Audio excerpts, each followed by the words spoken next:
लंबे बाल वाली सास। सास बहू की उम्र में माँ बेटी जितना फासला होता है, लेकिन फिर भी ना बहू को सास में माँ और ना ही सास को बहू में बेटी दिखती है। कैसे? ओहो, ये बाल भी ना संभाले नहीं संभलते, इतने लंबे और काले। देखने वाले तो कहते हैं कि बहू सास और सास बहू लगती है। कौन है ये लोग माँ जी? मुझे तो नहीं दिखते जिस सास को बहू समझ रहे हैं। अरे चल छोड़ ना, जा चाय लेकर आ जा और किचन में मेहंदी भिगा देना। और हाँ, दोपहर को पार्लर वाली आ रही है मेरे हेयर स्पा के लिए, तो जरा गर्म पानी तैयार करके भाप की तैयारी भी कर देना। बहू खुद के बाल देखती है जो सूखे, बेजान और बेतरीके से बंधे होते हैं। बहू किचन की तरफ जाती है। यहाँ खुद के बालों को संभालने का टाइम नहीं है, ना ही पैसा। लेकिन सास के बालों पर इन्वेस्टमेंट देखकर हैरानी ही होती है मुझे तो। दोपहर को पार्लर वाली सास के बालों को देखकर बोल पड़ती है, ओहो, ये कैसे बाल कर लिए आपने? 2 हफ्ते से मुझे बुलाया नहीं ना, तभी। अरे वो बहू के कारण। मेरे कारण? मैंने कब मना किया था आपको किसी चीज के लिए? अब तू ही मायके चली गई थी ना, अब मैं घर का खाना बनाऊं या फिर बालों की केयर करूं? तू जाकर पानी लेकर आ। इस बार मैं जो मसाज करूंगी ना, थोड़ा महंगा है, लेकिन अरे महंगे की चिंता ना कर, बस ये जो डिम्पल कपाड़िया जैसे बाल है वो शबाना आजमी जैसे ना हो जाए, इसका ख्याल रख। अब क्या था, सास के बाल पर जो बजट था वो घर के किचन के बजट जितना ही था, लेकिन बहू बेचारी करती क्या, बहू जो ठहरी। एक बार सास बहू मॉल में घूमने जाते हैं। माँ जी, एक ड्रेस लेना है, चलिए ना जरा डिजाइनर शॉप तक। हाँ चलो, वैसे भी बाल गीले हैं, थोड़ा बाहर घूमूंगी तो हवा से सूख जाएंगे। सास बहू दोनों मॉल में घूम रही होती है। सासू माँ, वो रहा मेरा स्टोर। अरे रुक, क्या है ये? जावेद हबीब। अरे चल तो जरा देखे तो। हाँ चलते ना माँ जी, बस एक ड्रेस ले लूं। अरे ले लेना ड्रेस बाद में, किसने मना किया है लेने से? सास जावेद हबीब के पार्लर में जाती है, जहाँ सेल्स गर्ल उन्हें पकड़ लेती है। अरे कुछ बालों को सुंदर रखने के लिए क्रीम पाउडर दिखाओ ना, वो क्या है ना, थोड़े बेजान लग रहे हैं। क्यों नहीं, वैसे ये नया प्रोडक्ट लॉन्च हुआ है, इससे आपके बालों की खूबसूरती 4 गुना बढ़ जाएगी। इसे लगाने के बाद ना आपको हेयर स्पा करने की जरूरत पड़ेगी और ना ही किसी महंगे शैम्पू की। बस ये लगाइए और पूरे मोहल्ले में बाल चमकाइए, लहराइए और इतराइए। अरे वाह, कितने का है? इतना सस्ता कि आपको हंसी आ जाएगी। तो एक काम करते हैं ना, पहले हम हंसी लेते हैं, क्यों? ये जरूर आपकी बहू होगी, है ना? कैसे पता? अरे भला कौन सी बहू चाहेगी कि सास के बाल सुंदर दिखे?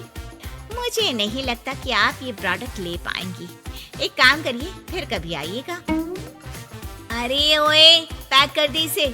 और सुन, 2 पैकेट पैक करना, और आज के बाद किसी सास बहू के बीच लड़ाई लगाने की कोशिश ना करना। सेल्स गर्ल मुस्कुराकर साथ खड़ी दोस्तों को देखती है और सामान पैक कर देती है। उन लोगों के जाने के बाद, देखा मैंने कैसे खेल खेला? बहू मानती तो मुसीबत, और ना मानती तो भी मुसीबत। वहीं सामान लेकर सास भी खुश बाहर निकलकर बहू से कहती है, अरे वाह बहू, अब देखना मेरे बाल ना और ज्यादा सुंदर हो जाएंगे। अब तो लोग मुझे देखकर जलने लगेंगे।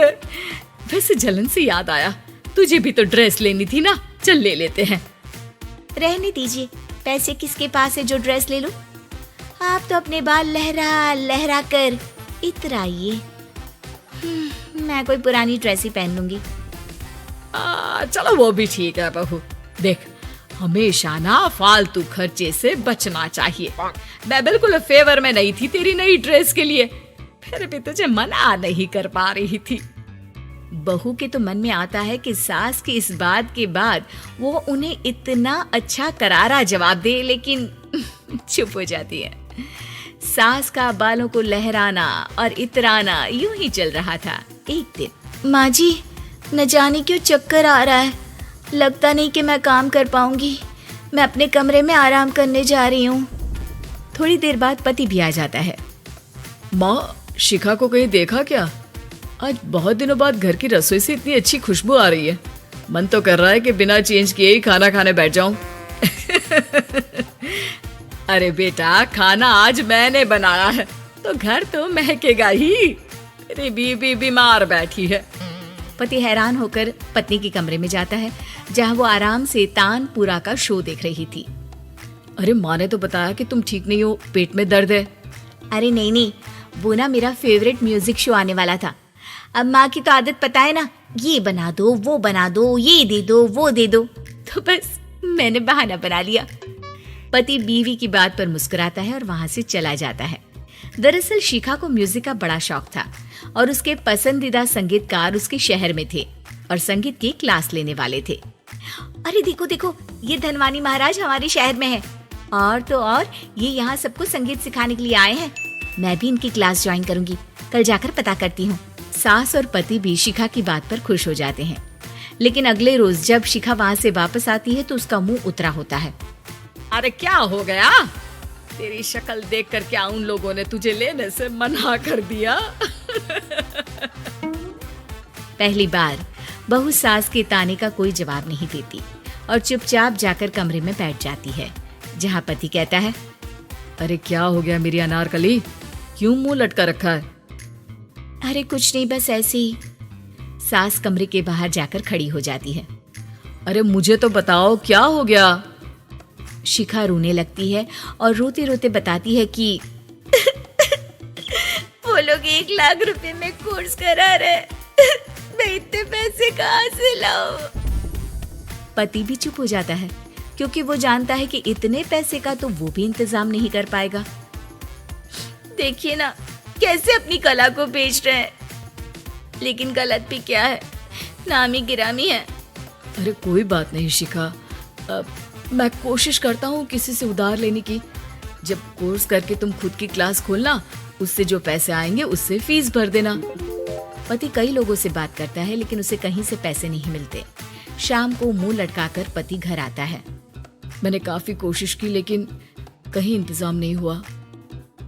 अरे कोई बात नहीं, मैं भी ना क्या करूंगी म्यूजिक सीखकर। वैसे भी कल आखिरी दिन है पैसे जमा करने के लिए। अब इतनी जल्दी कहाँ से आने वाला है पैसा?